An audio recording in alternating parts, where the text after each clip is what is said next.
एक छोटा सा शहर था। उस शहर में राहुल नाम का एक लड़का रहता था।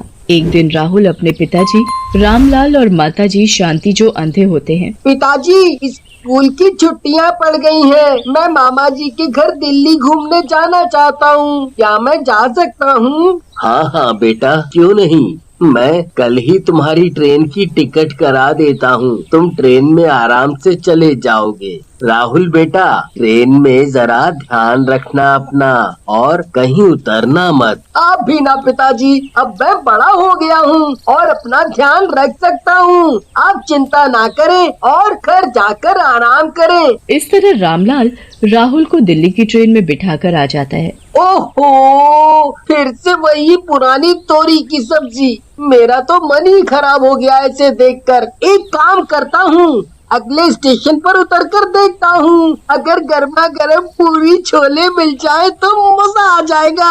अगले स्टेशन पर ट्रेन रुकती है। स्टेशन पर घना अंधेरा होता है। राहुल ट्रेन से उतरकर देखता है, उसे स्टेशन पर कोई नहीं दिखता। अरे ये क्या है? इस स्टेशन पर इतना सन्नाटा क्यों है? लगता है यहाँ सब खा पी कर बैठे हैं। ट्रेन से भी कोई नहीं उतरा। लेकिन राहुल को बड़े जोरों से भूख लगी होती है और वो स्टेशन पर यहाँ वहाँ देखने लगता है। तभी उसे थोड़ी दूरी पर रोशनी दिखाई देती है।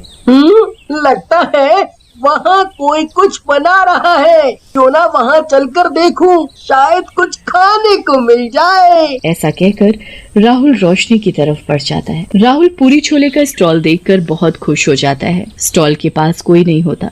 वाह, मजा आ गया। पूरी छोले का स्टॉल, आज तो मजा आ जाएगा। लेकिन इस स्टॉल के पास कोई क्यों नहीं है? अरे कोई है भाई यहाँ? अरे आ जाओ, मेरी भूख से जान निकली जा रही है। राहुल यहाँ वहाँ देख ही रहा होता है। तभी स्टॉल के पास एक औरत लंबा सा घूंघट किए हुए आ जाती है और राहुल से बोलती है, आप बहुत मजाकिया हो बच्चे, ये मेरा स्टॉल है, बोलो क्या खाना है। मुझे माफ कर दीजिए मैडम, मैं ज्यादा ही चिल्ला गया। मुझे बहुत जोरों की भूख लगी है, शायद इसीलिए। वैसे आपकी दुकान पर बर्गर तो है नहीं, जो है वही खिला दो। राहुल की बात सुनकर औरत हंसने लगती है और राहुल को पूरी छोले दे देती है। राहुल भी जल्दी से खाने लगता है। वाह, टेस्ट तो बहुत ही अच्छा आ रहा है। इन्हें खाकर आज तो मजा आ जाएगा। लेकिन तभी राहुल को छोले में एक आदमी की कटी हुई उंगली दिखती है। राहुल डर जाता है और जोर से चिल्लाने लगता है, कटी हुई उंगली, छोले में आदमी की उंगली है। कौन हो तुम? कौन हो? राहुल को ऐसे चिल्लाते देख औरत अपना घूंघट उठा देती है। घूंघट के अंदर से एक भयानक चुड़ैल निकलती है। चुड़ैल के पास बच्चे, तुम्हें क्या असली के छोले पूरी मिलेंगे? ये तो उन आदमियों के टुकड़े हैं जो तुमसे पहले यहाँ छोले पूरी खा कर गए हैं। चुड़ैल को देखकर राहुल की सिट्टी पिट्टी और गुम हो जाती है। वो वहाँ से भागने की कोशिश करता है, लेकिन डर के मारे उसके पैर वहीं रुक जाते हैं। राहुल चुड़ैल से बोलता है, मुझे जाने दो चुड़ैल जी, मेरे से गलती हो गई। जो मैं इस स्टेशन पर उतरा, मैं अब जिंदगी में कभी पूरी छोले नहीं खाऊंगा। मुझे जाने दो। बहुत मजाक किया है तू, इस समय भी मजाक कर रहा है। अगर तुझे जाने दूंगी तो मारूंगी मैं किसे? अब तू कहीं नहीं जा सकता। चुड़ैल की धमकी सुनने के बाद राहुल और डर जाता है और चुड़ैल से बोलता है, चुड़ैल जी, मुझे जाने दो। मैं अपने अंधे माता पिता का एक ही बच्चा हूँ। मेरे सिवाय उनका इस दुनिया में कोई नहीं है। अगर आपने मुझे मार दिया तो वो भी मेरे गम पे मर जाएंगे। राहुल की बात सुनकर चुड़ैल सोच में पड़ जाती है और बोलती है, पता नहीं क्यों लड़के, तेरी बातों पर मुझे विश्वास हो रहा है।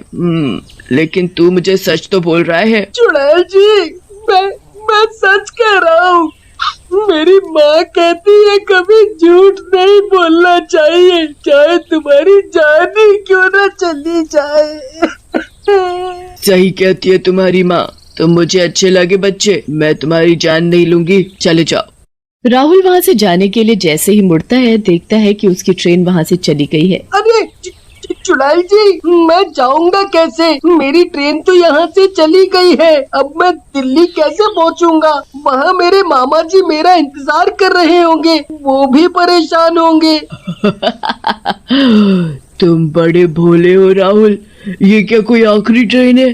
क्या दिल्ली की अभी दूसरी ट्रेन आती ही होगी? तुम चिंता मत करो, वैसे भी मैं हूँ न यहाँ। फिर राहुल चुड़ैल के साथ बैठकर ट्रेन का इंतजार करने लगता है। तभी चुड़ैल राहुल के लिए पूरी छोले लेकर आती है। राहुल बेटे, तुम्हें भूख लगी थी ना? ये लो, ये पूरी छोले खा लो। राहुल घबरा जाता है और पीछे हट जाता है। नहीं, चुड़ैल जी, मुझे भूख नहीं लगी। वैसे भी आपको देखकर मैं डर गया था और मेरी भूख भी मर गई। डरो मत, ये असली के छोले पूरी है। मुझे पता है तुम्हें जोरों की भूख लगी है, लो खाओ। चुड़ैल के बोलने पर राहुल उससे छोले पूरी की प्लेट ले लेता है और डरते डरते खाने लगता है। जैसे ही राहुल पहला टुकड़ा मुंह में डालता है, वो खुश हो जाता है। वाह चुड़ैल जी, मजा आ गया। ऐसे पूरी छोले तो मैंने अपनी पूरी जिंदगी में नहीं खाए। सच में मुझे अपनी माँ की याद आ गई। फिर राहुल भूख की वजह से सारे पूरी छोले खा जाता है और चुड़ैल से बोलता है, चुड़ैल जी, अगर आप बुरा न मानो तो मैं ये जान सकता हूँ कि आप चुड़ैल कैसे बनी और लोगों को ऐसे क्यों मार रही हैं?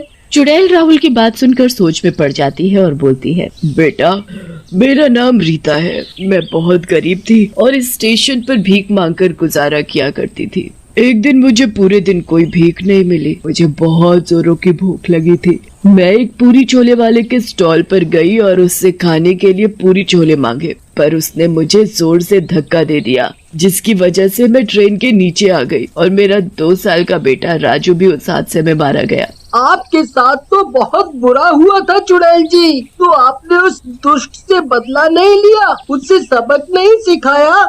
ऐसे दुष्ट को तो मार डालना चाहिए था। बेटा, मैंने भी ऐसा करने का सोचा, लेकिन वो आदमी यहाँ से जा चुका था और बहुत ढूंढने पर भी मुझे नहीं मिला। लेकिन मेरे राजू की मौत मुझे आज तक परेशान कर रही है। मैं आज भी भटक रही हूँ। ऐसा कहकर चुड़ैल रोने लग जाती है। उधर राहुल को पता चलता है कि दिल्ली जाने वाली ट्रेनें कई दिनों के लिए कैंसिल हो गई हैं। चुड़ैल जी, दिल्ली जाने वाली तो सारी ट्रेनें कैंसिल हो गई हैं। अब मैं दिल्ली कैसे जाऊंगा? अगर मैं दिल्ली नहीं पहुंचा तो मेरे मामा जी और मेरे माता पिता बहुत परेशान होंगे। राहुल, तुम मेरे बेटे जैसे हो। तुम मेरे साथ रहो जब तक दिल्ली की ट्रेनें दोबारा नहीं चलने लगती। इसी बहाने मैं समझ लूंगी कि मेरा राजू मेरे पास वापस आ गया। चुड़ैल के बोलने पर राहुल चुड़ैल के साथ ही रुक जाता है। चुड़ैल भी राहुल को बड़े प्यार से रखती है और तरह तरह के पकवान राहुल को बनाकर खिलाती है। चुड़ैल जी, आप तो बिल्कुल मेरी माँ की तरह ख्याल रखती हो। उधर राहुल की कोई खबर ना पाकर राहुल के मामा जी, जिनका नाम श्यामलाल होता है, वो भी वहाँ आ जाते हैं। चुड़ैल उस समय घर पर नहीं होती। राहुल श्यामलाल से मिलकर बहुत खुश होता है। अरे मामा जी, आप आ गए। मुझे लगा ही था कि आप मुझे लेने आओगे। फिर राहुल और श्यामलाल बातें करने लगते हैं। तभी चुड़ैल वहाँ आ जाती है। अरे चुड़ैल जी, चलो मैं आपको अपने मामा जी से मिलाऊं। देखो, वो मुझे ढूंढते हुए यहाँ भी आ गए। वो मुझे बहुत ही प्यार करते हैं। लेकिन जैसे ही चुड़ैल श्यामलाल को देखती है, गुस्से में आ जाती है और बोलती है, तू तो वही है जिसने मुझे और मेरे राजू को मारा था।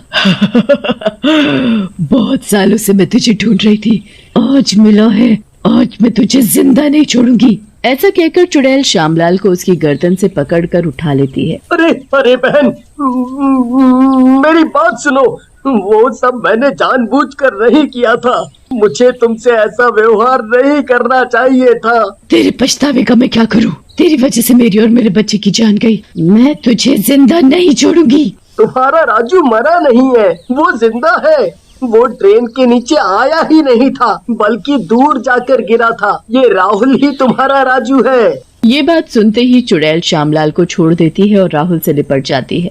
तभी मुझे इनसे इतना अपनापन लग रहा था। मैं अब इन्हीं के साथ रहूंगा। नहीं नहीं राहुल बेटा, तुम अपने अंधे माता पिता को कैसे छोड़ सकते हो? और हाँ, जब भी तुम्हारा मन हो मिलने के लिए आ जाना। आप सही कह रही हो माँ। मेरे अंधे माता पिता को मेरी जरूरत है, लेकिन मैं आपसे मिलने आता रहूंगा। फिर राहुल और श्यामलाल वहाँ से चले जाते हैं।